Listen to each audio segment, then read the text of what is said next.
అండాలు దాచుకుంటున్న అమ్మాయిలు కెరీర్ కోసం వివాహం ఆలస్యం అవుతుండడమే కారణాలు. 30-32 ఏళ్ల లోపు అయితేనే మంచిదంటున్న నిపుణులు. వీలైనన్ని ఎక్కువ అండాలు నిల్వ చేసుకోవాలని సూచన. ఎగ్ రిట్రీవల్ సైకిల్ కు 1.2 నుంచి 3.2 లక్షల వరకు ఖర్చు. నిల్వ కోసం ఏటా 10,000 నుంచి 20,000 వరకు వసూలు చేస్తున్న క్లినిక్లు. అమ్మాయిలకు సంబంధించిన వ్యవహారం ఇది గర్భం దాల్చాలంటే ముఖ్యంగా ఈ అండాలు ఉపయోగపడతాయి. కాబట్టి ఈ అండాలు అనేటివి ఒక వయస్సు వరకు మాత్రమే చురుగ్గా రిలీజ్ అవుతాయి. 35-40 దాటినే అంటే ఈ ఎగ్స్, ఈ అండాలు రిలీజ్ కావు అమ్మాయిలకు. అప్పుడు గర్భం దాల్చాలంటే కష్టం అవుతుంది.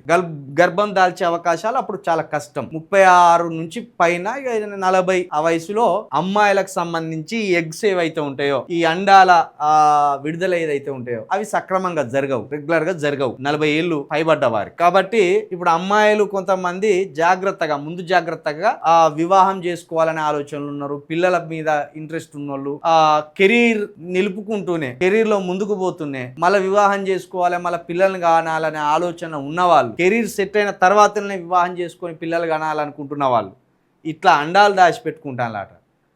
నిజమేనా? ఇప్పుడు నిజం అనిపిస్తుందా?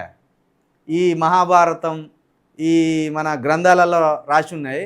అప్పుడు ఇట్లా గుడ్లు ఇస్తారు, ఆ గుడ్ల ద్వారా పిల్లలు తయారవుతారంటే ఎందుకో నమ్మబుద్ధి కాలేదు, కానీ ఇప్పుడు నిజం అనిపిస్తాను. ఇప్పుడు కశ్యపుడు అనే రాజు ఉండే, మహర్షి ఉండే. 2 భార్యలు ఉంటారు ఆయనకు. ఒక భార్యకు 100 గుడ్లు ఇస్తారు, ఒక భార్యకు 2 గుడ్లు ఇస్తారు. ఈ 2 గుడ్లు ఇచ్చిన ఆ భార్యకు పుట్టిన ఆయనే ఈ పక్షిరాజు. ఈ పక్షిరాజు ఇంద్రుడిని ముప్పు తిప్పల పెడతాడు. కాబట్టి ఇప్పుడు ఇవన్నీ నిజమే అన్నట్టుగా దీన్ని బయట చూస్తానంటే మరి అట్లాంటి వ్యవహారం గతంలో జరిగిందేమో. ఇప్పుడు ఈ అండాలు దాచిపెట్టుకుంటాను అమ్మాయిలు. ఇప్పుడు ఈ అండాలు దాచిపెట్టడానికి, వీటిని నిల్వ చేయడానికి, ఈ ఎగ్ రిట్రీవల్ సైక్లింగ్ జరగడానికి 1 నుండి 1 లక్ష నుండి 3 లక్షల వరకు ఖర్చు అవుతుంది అట. నిల్వ కోసం ప్రతి ఏటా 10,000 నుంచి 20,000 వసూలు చేస్తున్న దావకాన్లు. ఇదంతా కూడా మళ్ళీ ధనవంతులు చేసుకునే జాగ్రత్తలు ఇవి.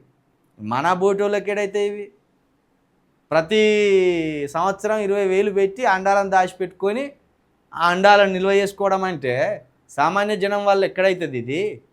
పేదల వాళ్ళు ఎక్కడైతుంది ఇది? ఇదంతా మళ్ళీ ధనవంతుల కోసమే జరిగే ప్రక్రియ ఇదంతా.